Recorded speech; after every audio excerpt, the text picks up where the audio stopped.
Hi guys, I'm going to walk you through the tree diagram activity. We're going to read everything on here, we're going to look over the tree diagram itself, and then we're going to go through the questions. That's a smart way to tackle this kind of problem. All right, so let's start out. It says, hurricanes are measured based on wind speed and storm surge. The Saffir-Simpson hurricane scale rates categories of hurricanes from Category 1, which is the weakest, to Category 5, strongest. A tropical storm is weaker than Category 1, but stronger than a tropical depression. It takes more than 8 hours for most hurricanes to change in intensity. Property and casualty actuaries think about and list different outcomes caused by natural events. Then they determine costs related to each outcomes. These costs may affect premium prices in the future. The tree diagram to the right shows some of the possible outcomes of a Category 1 hurricane over time. Study the tree diagram carefully and then answer the questions. So this is real applicable math for probability. The actuaries and the property and casualty actuaries, those are people that are working with insurance companies to determine premiums for hurricane insurance. In other words, how much should they charge people to make sure that their home can be protected and rebuilt if necessary without the company going broke later. All right, so let's look at this actual diagram. Let me get my little pen. It says hurricane identified, and then it's broken up by time. So the first stage is hurricane identified, and then the second stage would be 8 hours later, which makes sense because in here they say that it takes more than 8 hours for most hurricanes to change. And then the last stage would be 16 hours later. Okay? So if a hurricane is identified as a Category 1 or Cat 1, 8 hours later, there are different options it could have been. It could have changed. It could have stayed the same, in which case it would still be a Cat 1, or it could have increased from a Cat 1 to a Category 2, or it could have decreased in intensity to a tropical storm. And then from there, you have other options as well. Another 8 hours later, your Category 2 could have stayed the same, could have increased to a Category 3, or it could have decreased to a Category 1. It could have increased to a Category 2 from a Category 1, could still be a Category 1, or from a Category 1, it could have decreased to a tropical storm, or from a tropical storm, it could have stayed the same or decreased to a tropical depression, or increased to a Category 1. Okay, so there's a lot of different things happening. It says right here, list the possible events that could happen 8 hours after a hurricane has been identified. So let's see, 8 hours after, Category 1, Cat 2, or tropical storm.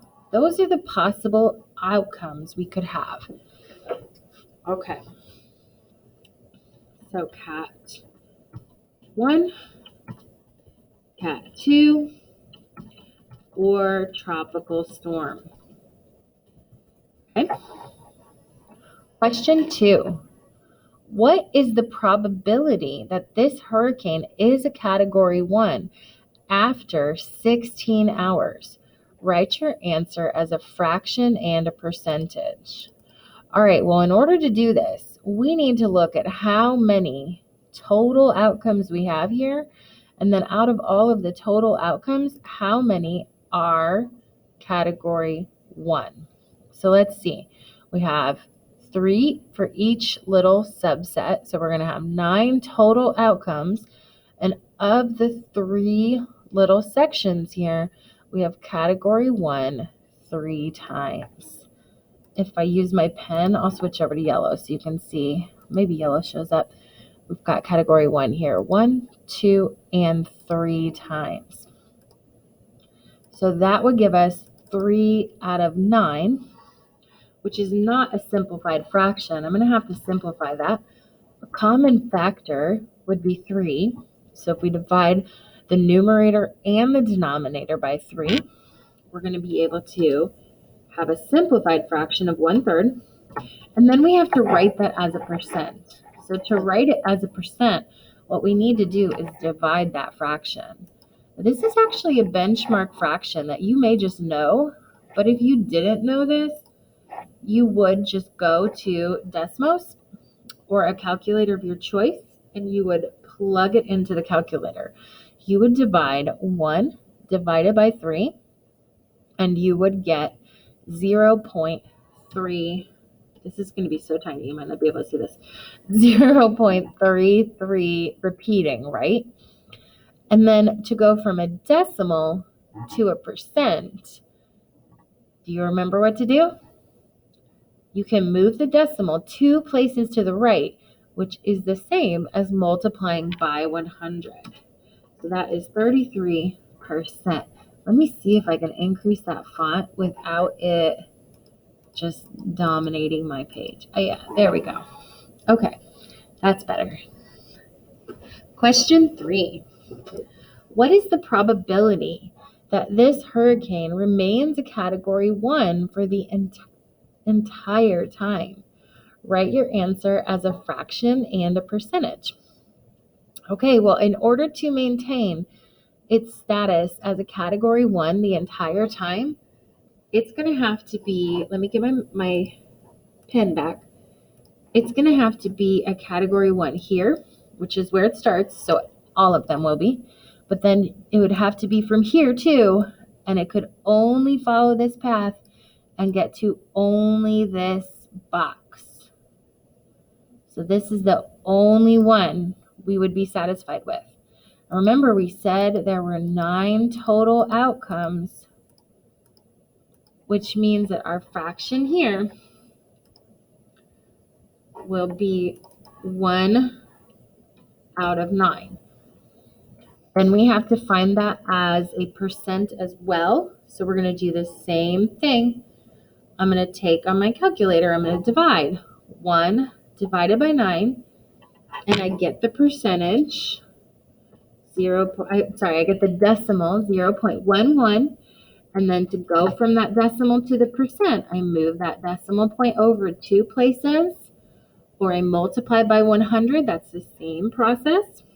And I get 11% when I round it. It'll look like 11.11 repeating, so I just rounded to 11%. Number 4. What is the probability that this hurricane is a Category 2 after 16 hours?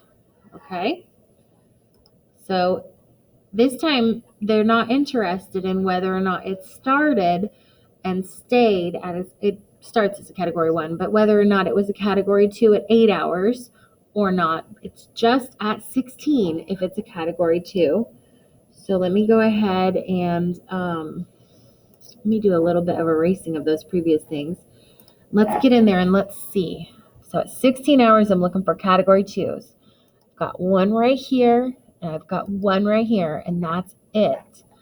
So my probability then, as a fraction, is going to be 2 out of 9 possible outcomes.